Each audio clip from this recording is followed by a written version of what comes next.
Salam alaikum Azulfillaoun, bonjour. Ils ont été libérés finalement. Ils ont pu retrouver leur famille. Deux parmi eux sont absents et manquent.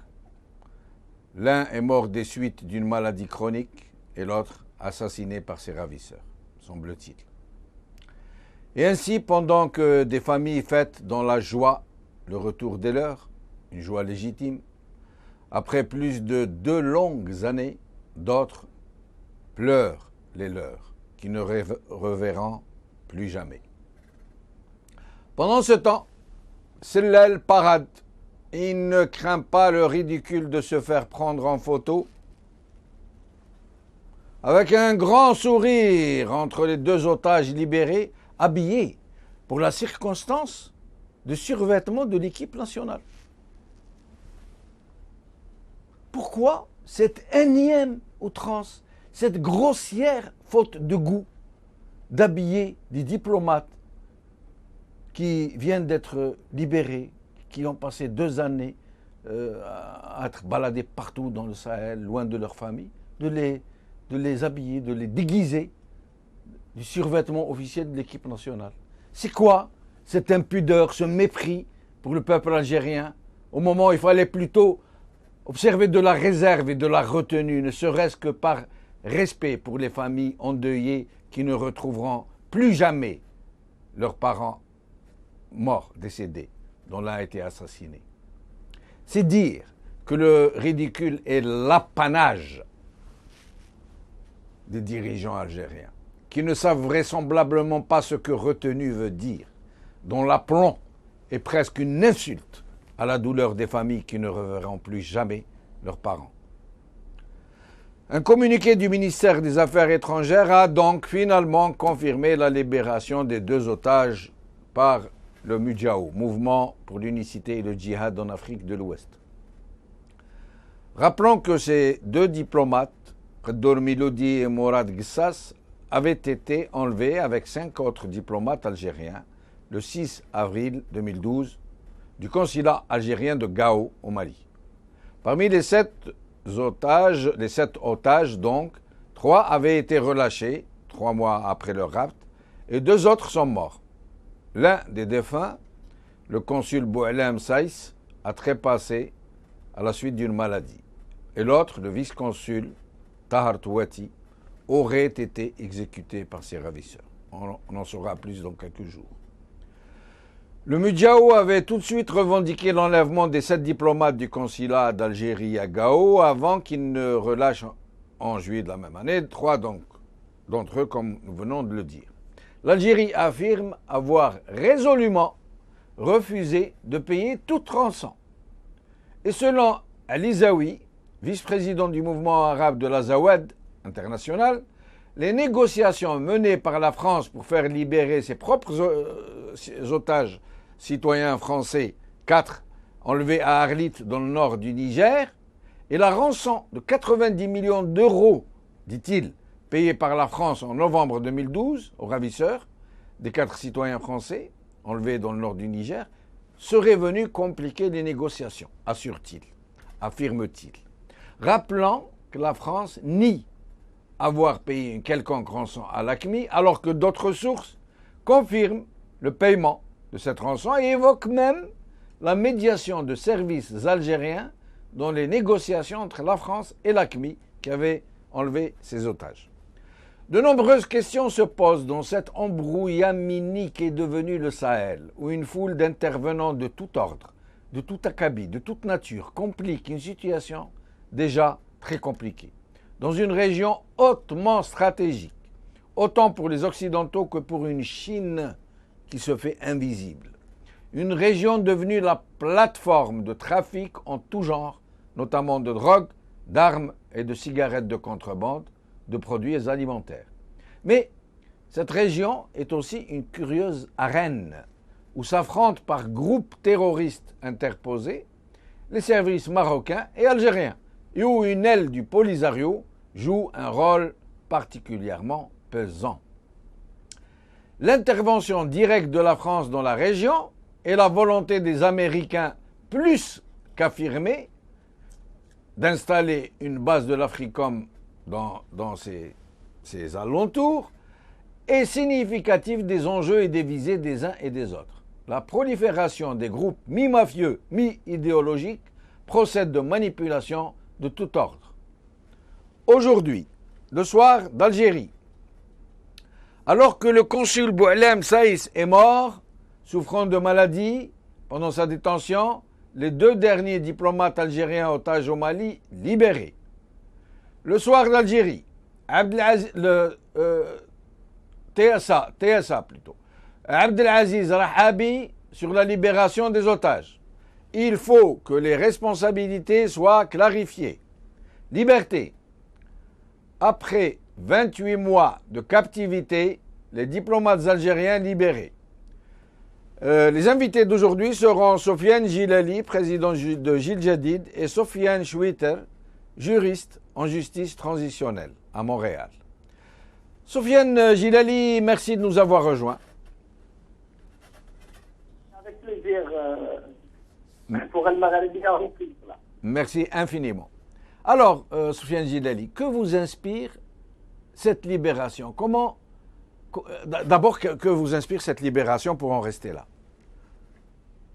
Écoutez, tout d'abord, on a une pensée sincèrement désolée et de recueillement pour Boualem Saïs et Tahar Touati. Ils ont été martyrs de leur devoir.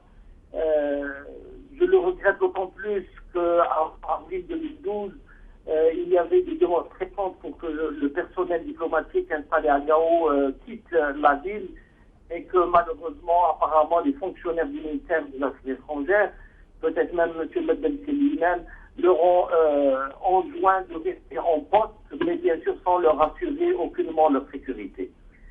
Par ailleurs, nous sommes bien sûr soulagés de la libération de Mourad Kessous et Fadour Meloudi, qui ont suivi donc les 3 premiers otages qui avaient été libérés il y a quelque temps.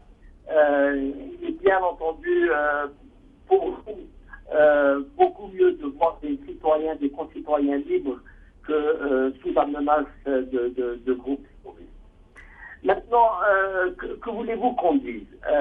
Bien sûr, à travers le monde, il y a une affaire d'otages, par-ci, par-là. On ne peut pas toujours accuser les autorités, puisqu'il y a des mouvements factieux, des rébellions, etc. Mais cette libération, comme la prise d'otages d'ailleurs, sont restées complètement occultées. Elles sont un peu dans l'inconnu. Personne ne sait exactement ce qui s'est passé. Et donc, le commentaire ne peut être que très, très général, malheureusement. Exactement. Et nous aurons tous remarqué qu'il y a carrément, c'est dans une opacité absolument incroyable. On ne nous dit rien, ni la presse, ni le politique. On ne sait rien de ce qui se passe dans ces histoires, ni qui a vraiment enlevé, ni comment ça s'est passé, ni s'il y a un rançon, ni s'il y a eu des tractations, avec qui, entre qui. Pourquoi entretient-il une telle opacité dans cette région? Est-ce que réellement il y a des injonctions venant d'autres puissances de ne pas faire de lumière sur ce genre de rapt? Je ne sais pas. Je ne voudrais pas faire juste de la spéculation sans aucun élément.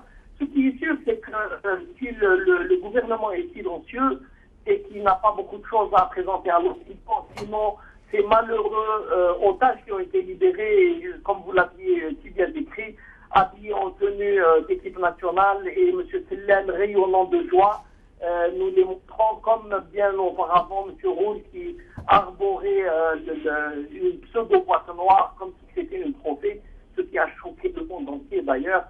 Que voulez-vous qu'on dise? C'est un comportement d'un gouvernement qui ne connaît plus, qui n'a ni le bon goût, comme vous l'avez dit, ni le minimum de diplomatie, ni de comportement d'hommes polis et d'hommes civilisés.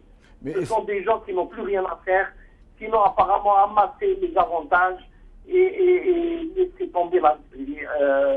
Avec les otages ou sans otages, le pays de toute façon est à l'abandon.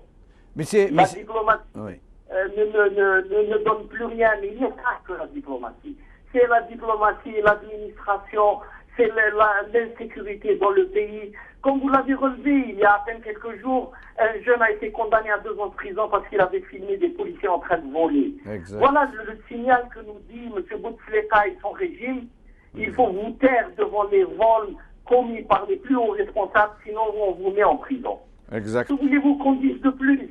Que Exact. voulez-vous Alors, s'il est payé une rançon ou pas, M. Bouteflika paye, il ne fait que payer. Il paye les étrangers, il paye la mafia dans les affaires, il paye les gens pour être silencieux, il paye les jeunes pour qu'ils aillent se droguer. Voilà, voilà ce qu'ils ont fait de ce pays. Que voulez-vous qu'on dise de plus? Nous sommes en train de s'enfoncer dans des problèmes insolubles et le mur est juste en face de nous. L'Algérie, vous avez écrasé un œuf sur la table il y a quelques jours. Oui. Je crois qu'on est dans cette situation. M. Bouteflika et son régime sont en train d'écraser l'Algérie pour qu'elle finisse. Voilà. Oui. C'est aussi simple que cela. Restez avec nous, Sofiane Djilali. Sofiane Chouiter, merci, merci de nous avoir rejoints. Je vous remercie moi-même, M. Merci. Lemalding. Alors, selon vous, qu'est-ce qui a fait que cette libération se soit produite maintenant? Pourquoi? Après 2 ans, comme ça, sans qu'on ne nous ait rien annoncé? Vous savez, avant tout, je profite de cette occasion, c'est pour exprimer mes sincères condoléances aux familles, aux 2 familles des diplomates qui sont morts. Rabbi yarhamhum. Alors, pour répondre à cette question qui est vraiment très difficile puisqu'on ne connaît pas vraiment les dessous de cette affaire, mais je peux dire que ça dépend des probabilités du mobile du crime. Tu vois. C'est à titre d'exemple, je dirais à titre d'exemple, c'est dans la probabilité que l'enlèvement de ces diplomates a été fait par un groupe lié au pouvoir algérien pour donner une justification à sa participation dans les efforts de guerre des Français dans le conflit de Mali. Vous savez, à cette époque, d'après des informations et des sources bien informées, il y avait un désaccord entre le haut commandement militaire et la présidence, et même entre le haut commandement lui-même divisé sur sa participation, l'autorisation du survol de l'aviation de guerre française sur le ciel algérien pour participer au bombardement du nord de Mali. Donc il y a une probabilité que peut-être les autorités algériennes ont besoin d'une justification pour participer à ces opérations. C'est d'organiser une opération de kidnapping. Et ça, en droit international, ça permet à un État d'intervenir, y compris militairement, pour libérer ses otages, etc. Donc, c'est cette probabilité. Maintenant, puisque le conflit est pratiquement terminé, il y a plus raison de les garder. Alors, sinon, on applique les autres probabilités, disons, plus rationnelles, comme quoi le mouvement est indépendant des pouvoirs algériens ou français. Là, c'est un peu bizarre. Parce que, vous savez, le mobile de la prise d'otages, il faut qu'il y ait une demande, soit une demande d'une rançon, une demande de libération des prisonniers affiliés à cette organisation, et exceptionnellement, la demande peut transformer comme un moyen de survie si le groupe a été encerclé par les forces de l'ordre. Oui. Or, ce qu'on constate actuellement, on ne sait pas s'il y a une demande ou non. Les autorités algériennes affirment à plusieurs reprises de façon officielle qu'ils refusent de donner de leçons au groupe terroriste. Et comme par hasard, après 2 ans, un groupe de guérilla, vous savez, prendre des otages parce qu'ils se déplacent facilement, donc prendre des otages, ça devient lourd, il faut les nourrir, il faut les surveiller, etc. Pendant 2 ans, Oui. ils les relâchent. Oui. Sans contrepartie annoncée. Sans contrepartie, et puis ça devient quelque chose, vous savez, le groupe, il sera plus sérieux la prochaine fois. Si le groupe va prendre d'autres otages, personne ne va le croire. Parce que dans une opération de prise d'otage, il y a toujours la menace. Oui. C'est-à-dire, on vous demande, il y a une demande de rançon ou la libération dans un délai. Même si un délai sera prolongé suite à des négociations, mais cette revendication, elle est soumise à une menace. La menace, c'est l'exécution des otages. On le connaît dans n'importe quelle opération. Là, il n'y a rien. C'est vrai, on comprend rien. On les libère comme ça. C'est vrai, on comprend rien. Ils les ont pris pendant 2 ans, ils les ont baladés. C'est pas facile de balader des otages dans le Sahel qui est plein de Français, de soldats français, d'espions, etc. Et puis après 2 ans, les relâcher comme ça, sans demande de rançon, sans contrepartie visible et officielle. C'est vrai qu'il y a vraiment de quoi se poser des questions. Effectivement, dans un pays qui se respecte, dans un pays véritablement démocratique et un état de droit, je pense qu'il faut y avoir des enquêtes, des explications. Premièrement, la famille des victimes, des 2 victimes qui ont le droit d'avoir l'information, surtout pour le diplomate qu'on dit selon les informations qui a été tué. Alors, comment il a été tué et pourquoi? Oui, exact. Et par qui? Une arme à feu. Elle a été jetée sur une falaise. Et pourquoi? Est-ce qu'il a tenté de fuir? Est-ce qu'il y a une bagarre? Est-ce qu'il y a un conflit entre les membres du groupe? Et lui, il a été victime de ce conflit. La famille a le droit d'être informée des résultats d'une enquête. Et même le peuple algérien, nous avons le droit d'être informés parce que ce sont des fonctionnaires d'État, ce sont nos serviteurs, ils sont payés par les contribuables algériens pour servir l'État algérien. Nous avons aussi le droit d'être informés des résultats d'une enquête. Mais malheureusement, l'Algérie n'est un État démocratique, ni un État de droit, ni un pays qui se respecte. Donc je ne pense pas qu'il y aura une véritable enquête indépendante et impartiale sur cette C'est sûr. Et d'ailleurs, ils n'ont même pas estimé utile de donner une quelconque information sur l'enlèvement, sur les conditions de la libération, rien. Ils ne disent rien, ils s'en foutent éperdument. Mais sinon, Soufiane Choueiter, sur cette autre sortie de Sellel que nous voyons ici en background, qui a eu l'idée saugrenue de déguiser les diplomates en joueurs de l'équipe nationale, on n'est pas sorti de l'auberge là. Hein. Il faut vraiment mépriser les gens pour se livrer à une telle farce. Qu'est-ce que vous en pensez, Soufiane Choueiter? Vous savez, avant tout, mon éducation vraiment m'interdise à dire d'autres choses à ce monsieur-là. Mais en tous les cas, en conclusion, c'est quelqu'un qui n'a aucun sens d'un homme d'État. Il ne mérite pas d'être à ce poste-là. Malheureusement, c'est le déclin de l'Algérie, tu vois. Quand il y a deux morts, pour nous, c'est déjà dramatique. 2 Algériens, 2 de concentréens sont morts en otage. C'est un jour de deuil. On doit être compatissant vis-à-vis des familles de ces 2 victimes, même si on est content aussi pour la libération des autres otages et le retour à leur famille. Mais il faut au moins un minimum d'obligation de réserve. Hein. Il faut avoir une pudeur vis-à-vis des 2 familles qui font leur deuil et qui pleurent leur mari ou leurs enfants. Voilà, c'est le déclin. Oui. Est-ce que la presse canadienne a évoqué l'événement? Oh non, pour l'instant non, pour l'instant non, pour l'instant non, mais c'est pas. Mais quand les otages français ont été libérés, la presse canadienne en a parlé? Pas trop. C'est juste une information qui a circulé, mais pas trop. Généralement, les médias nord-américains ne sont pas vraiment trop penchés, à part que s'il y a les intérêts des pays nord-américains. Ça va alors, ça va alors, ça nous rassure. Tant qu'on jouit du même mépris, que le mépris est également partagé, ou l'indifférence pour rester poli, ben c'est tant mieux. Soufiane Choueiter, merci beaucoup de nous avoir rendu visite, de nous avoir donné ces éclairages, en espérant vous revoir bientôt. Merci beaucoup. Soufiane Djilali, vous êtes avec nous? Oui, bien sûr, oui. Je vous entends.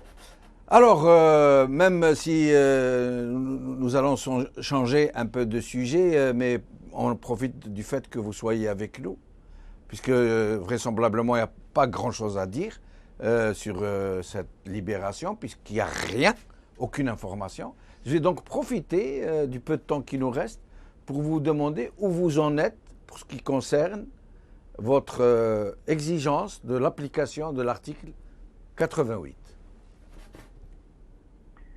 Bon, écoutez, nous, on a pris une position de principe à Gilgadid, et surtout au vu de l'état du pays, il y a une forme d'abandon général du pays. Les responsables, on ne les voit plus, on ne les écoute plus. Il n'y a aucun projet sérieux qui est présenté. Il y a eu le pseudo-projet d'amendement constitutionnel et apparemment même le dernier conseil des ministres qui n'en a pas fait état. On est rentré dans la phase maintenant du désordre généralisé même à l'intérieur du pouvoir.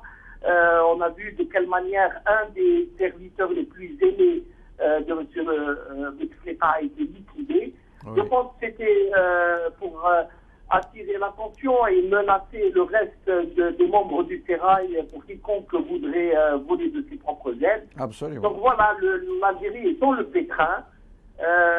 Donc il faut que des hommes et des femmes qui soient patriotes, qui disent ça suffit, au moins à prendre à témoin l'opinion nationale. Bien sûr que l'article 88, il aurait fallu l'appliquer dès avril 2013, oui. Mais vu la situation et la tournure des événements, il est bon de le rappeler aux Algériens. C'est un président complètement invalide, handicapé, incapable d'intervenir là où il le faut. L'Algérie n'a plus de président, on ne sait plus qui dirige le pays. Nous entrons petit à petit dans un magma incroyable. Je l'avais dit lors de cette conférence de presse, c'est comme l'histoire de la grenouille qu'on met dans l'eau et qu'on chauffe très progressivement. Elle ne s'en aperçoit pas, elle reste dans l'eau jusqu'au moment où elle est cuite et elle ne peut plus réagir. Les Algériens, nous sommes dans un bain comme ça où le pays est en train de s'effondrer. Ces institutions partent en vadrouille. Il n'y a plus aucune responsabilité, il n'y a plus rien du tout dans le pays. On se demande comment on peut le matin trouver encore de l'eau dans le robinet et avoir de l'électricité. Ça doit relever du miracle. Il n'y a plus rien dans le pays, ce qui fait très peur, parce que les semaines et les mois à venir peuvent être porteurs de très graves dérapages. Et on se demande comment le pays va s'en sortir, parce qu'il est pris dans une masse d'intérêts de gens qui n'ont plus ni foi ni loi. Ce sont des prédateurs. Ils sont prêts, comme des hyènes, à manger leur proie sans la tuer. Ils la croquent vivante. Et voilà, ce sont des moments extrêmement graves. Et les gens n'arrivent pas à percevoir ce danger-là. Ils vaquent à leur quotidien, comme si de rien n'était. Les plages sont surabondantes. La saleté est partout. Et puis les gens vivent là comme ça, comme s'ils se sont habitués. C'est ça qui est terrible, mais le réveil va être beaucoup plus douloureux. C'est l'anesthésie générale. Mais sinon, Soufiane Gidali, moi je ne suis pas juriste, donc je vais me risquer à un exercice un peu périlleux. Est-ce que nous ne pouvons pas parler, en l'occurrence, d'un cas de forfaiture pour ce qui s'agit de Meddelsi et les autres membres du Conseil constitutionnel? Pourquoi? Je m'explique.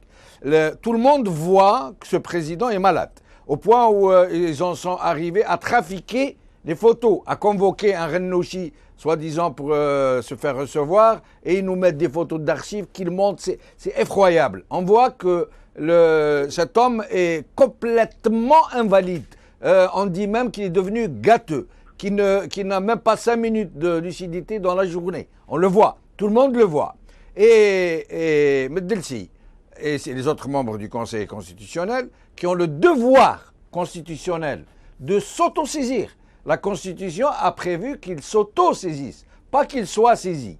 De s'autosaisir, pas pour empêcher le président, juste pour désigner une commission médicale composée de professeurs en médecine pour examiner le président et donner leur avis s'il faut entériner la procédure d'empêchement ou non. Or, Meddelsi refuse de s'autosaisir. D'ailleurs, il a été placé juste après l'AVC du président. Donc, on a compris qu'ils ont voulu circonscrire toute velléité éventuelle.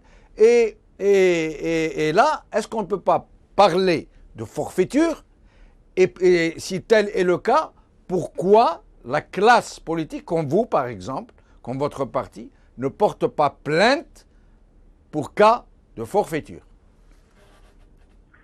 Vous savez, on peut porter plainte, on peut qualifier cela de forfaiture, de complicité, de tout ce que vous voulez. Mais, M. Bessino, je vais vous dire, moi, la vérité. Oui. Il n'y a pas d'hommes. Ce ne sont pas des hommes. Ce sont des gens qui sont là pour leur petit intérêt de personne. Ils suivent les instructions, ils ont peur du coup de téléphone. Ce ne sont pas des hommes, M. Benchenouf. Voilà la triste et amère vérité. Le pays est dirigé par une caste qui a tous les leviers entre les mains et qui a installé en vitrine des gens qui n'ont, je ne sais pas comment les qualifier, mais qui n'ont rien de vrais patriotes, qui ne sont en aucune façon des hommes politiques. Et je vous l'ai dit, et je l'assume, ce ne sont pas des hommes. Soufiane Gilali, sur ces mots très forts, qui sont les nôtres aussi, et qui sont ceux de très nombreux Algériens, je vous remercie et je vous dis à bientôt, Inch'Allah. Cette émission est maintenant terminée. À mercredi. Salam alaikum, Azul.